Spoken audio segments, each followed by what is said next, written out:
Hi. Hello. నమస్తే అందరికి. Welcome to my channel 'ఘన స్టోరీస్ వరల్డ్'. ఇప్పుడు మనం చెప్పుకోబోతున్న స్టోరీ 'శ్రీవల్లి' ఎపిసోడ్ 39. అన్నయ్య, వదిన సంతోషంగా పలకరించి వాళ్ళని సోఫాలో కూర్చోబెట్టి, "అత్తయ్య, అన్నయ్య, వదిన వచ్చారు" అని ప్రమీల గారికి చెప్తుంది ప్రసన్న. ఆవిడ రూమ్‌లో నుండి బయటకి వచ్చి, "ధీరజ్, అమ్మ వల్లి ఎలా ఉన్నావు? ఇంట్లో అందరూ బావున్నారా?" అని అడిగారు వల్లి పక్కన కూర్చొని. "మేమందరం బావున్నాం పెద్దమ్మగారు. మీరు బావున్నారా?"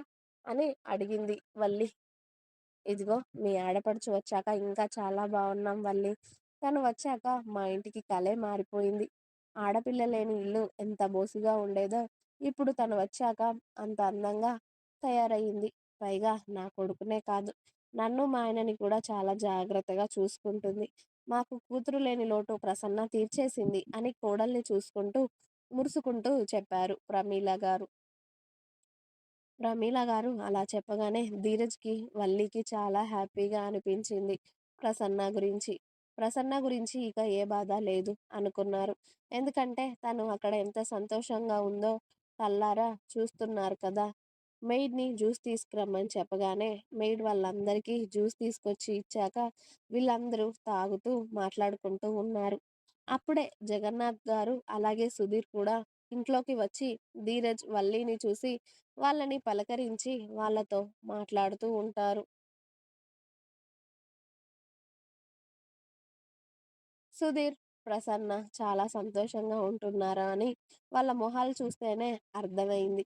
ప్రసన్నతో కాసేపు గడిపి, "ఇక మేము ఇంటికి వెళ్తాం సుధీర్" అని చెప్పాడు ధీరజ్. "అయ్యో బాబు, ఇప్పటి వరకు ఉన్నారు, డిన్నర్ చేసి వెళ్దురు గాని ఉండండి" అన్నారు జగన్నాథ్ గారు. "లేదు మావయ్య, వెళ్తాంలెండి. ప్రసన్నని చూడ్డానికి వచ్చాం.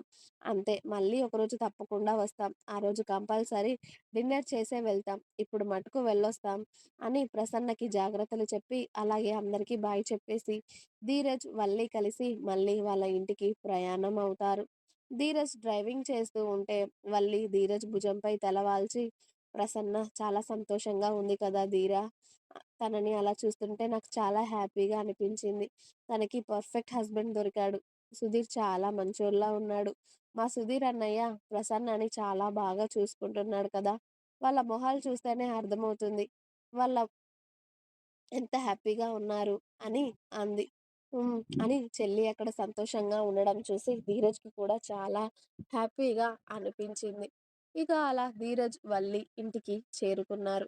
ధీరజ్ వచ్చే సమయం అయిందని ఆ ఇంద్రాణి మనవరాలికి నూరి పోస్తూ ఉంటుంది.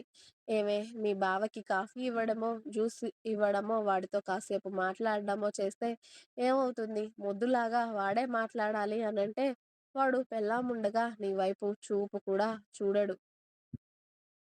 నువ్విలా మౌనంగా ఉంటే వాడు కనీసం నీతో మాట కాదు కదా, ఒక్క చూపు కూడా విసరడు. కాబట్టి నీ నుండే చేయాలి ఏదైనా. వాడు రాగానే మంచినీళ్ళైనా, టీ అయినా కాస్త ఇచ్చి వాడితో మాట్లాడడానికి ట్రై చెయి. అర్థమైందా?" అని మనవరాలితో చెప్తూ ఉంటుంది. ఇక ఆ ముసల్దాని మాటలకు మన్విత సరే అని, ఇక ధీరజ్ వచ్చే టైం అయిందని కిచెన్‌లోకి వెళ్ళి చకచకా కాఫీ పెట్టేసి, ధీరజ్ కార్ సౌండ్ రాగానే కాఫీ కప్పుల్లో పోసుకొని హాల్లోకి వస్తుంది. ధీరజ్ వస్తే ఇద్దాం అనేసి రెడీగా.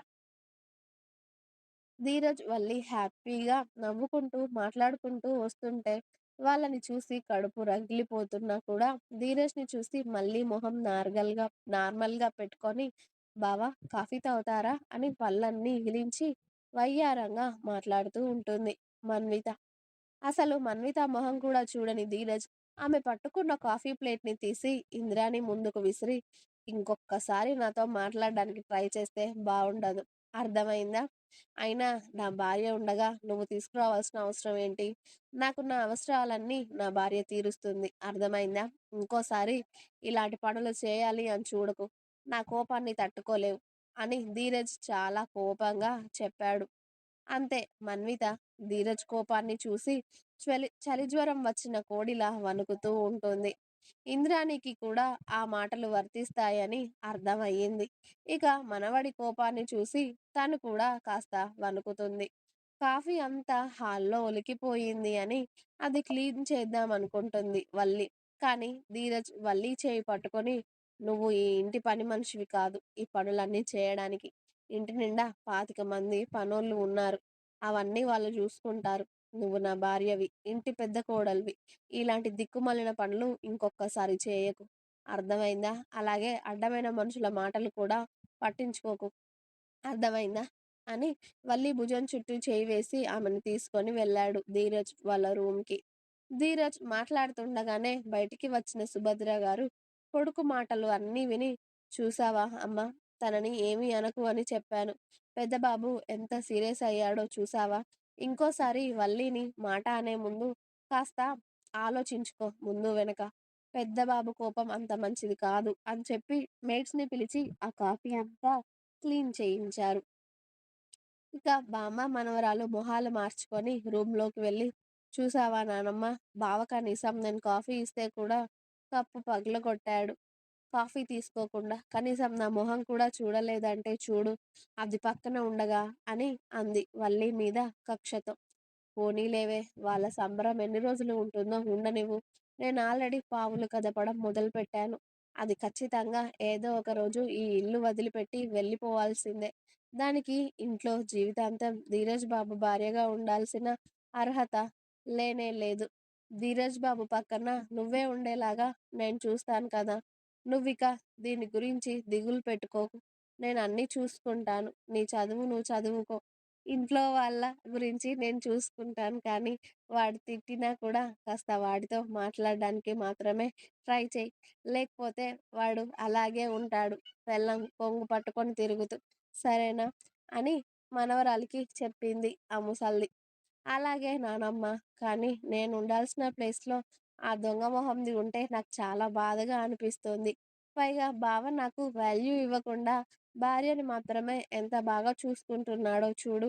కనీసం దానికి ఇచ్చే వాల్యూలో 1% కూడా నాకు ఇవ్వడం లేదు. నేను మరదల్నే కదా!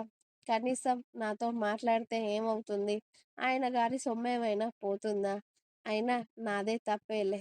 మొదటి నుండి బావని నేను ప్రేమిస్తున్నాను అని చెప్పినా అయిపోయేది. అప్పుడు బావ నా చుట్టూనే తిరిగేవాడు. లేకపోతే అసలిది బావ జీవితంలోకి వచ్చేదే కాదు" అని అంది. "ఇక అయిపోయిందేదో అయిపోయింది. వదిలేయ్, దాని సంగతి తర్వాత చూద్దాం" అని బామ్మ, మనవరాలు ఇద్దరు అనుకుంటూ ఉన్నారు.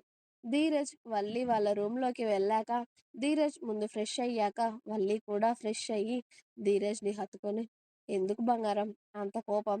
వాళ్ళేదో అన్నారు. అయిపోయింది కదా! మళ్ళీ ఇంత కోప్పడాల్సిన అవసరం ఉందా? అయినా తను నీ మరదలే కదా! మాట్లాడితే ఏమవుతుంది పాపం? పాప నీతో మాట్లాడాలి అని ఎక్సైట్ అయిపోతుంది. నువ్వేమో తన మొహం కూడా చూడవు. ఎందుకు?" అని అంది వల్లి. "ఏమో, ఫస్ట్ నుండి తనని చూస్తేనే నాకు చిరాకు. తనతో మాట్లాడాలి అనిపించదు. నన్ను చూస్తేనే నవ్వడం, సిగ్గుపడడం చేస్తుంది కదా! ఇక దాంతో మనకి తనంటే నచ్చదు. కాబట్టి తనకి చాలా దూరంగా ఉంటాను నేను. తను నాతో ఎంత మాట్లాడాలి అని ప్రయత్నించినా కూడా తనతో మాట్లాడాలి అనిపించదు" అన్నాడు ధీరజ్. "నువ్వు మాట్లాడకపోయిందే మంచిదయిందిలే బాబు. లేకపోతే నీ మరదలు నిన్నెత్తుకొని ఎక్కడికో వెళ్ళిపోయేది ఇప్పటి వరకు. లేకపోతే నువ్వు నాకు దక్కేవాడివి కాదు తెలుసా" అని ధీరజ్ 2 బుగ్గలు లాగుతూ ఉంటుంది వల్లి. "అంత లేదే బంగారం. మనల్నెవరూ ఎత్తుకెళ్లరు. ఆల్రెడీ ఎత్తుకుపోవడానికి నువ్వొచ్చావు కదా! నీకు తప్ప నేనెవరికీ దొరకనులే" అన్నాడు ధీరజ్. అవునులే. ఈ బంగారం నాకే దొరికింది. నా సొంతం. వీడు నా బంగారు కొండ. వీరా నువ్వు" అని హ్యాపీగా ధీరజ్‌ని చూస్తూ స్మైల్ చేస్తుంది వల్లి. "మరి ఈ బంగారానికి ఇప్పుడేం గిఫ్ట్ లేదా?" అని అడిగాడు ధీరజ్. "ఏం కావాలంట మా ఆయన గారికి" అని వల్లి ధీరజ్ నడుము చుట్టూ 2 చేతులు వేసి అటూ ఇటూ ఊగుతూ ఉంది ధీరజ్‌ని పట్టుకొని. "ఏం కావాలి అంటే చెప్పనే చూపిస్తాను" అని వల్లిని పట్టుకొని బెడ్ మీద పడిపోయాడు ధీరజ్. గంట తర్వాత వల్లి ఫ్రెష్ అయ్యి డ్రెస్ వేసుకుంటూ ధీరజ్‌ని కోపంగా చూస్తూ, "సిగ్గు లేకపోతే సరి. ఇప్పుడు మనం డిన్నర్‌కి వెళ్ళాలి. ఇప్పుడు కూడా అవసరమా నీకు? మళ్ళీ వచ్చాక నా మీద చేయి వేస్తే అప్పుడు చెప్తాను సిగ్గులేదు" అని ధీరజ్‌ని కోపంగా తిడుతూ ఉంటుంది. ధీరజ్ మాత్రం బోర్లా పడుకొని వల్లినే చూస్తూ హ్యాపీగా ఆమె తిట్లు వింటూ ఉంటాడు. ఇంకా ఉంది. మీకు నా స్టోరీస్ నచ్చినట్టయితే ప్లీజ్ లైక్ చేయండి, షేర్ చేయండి.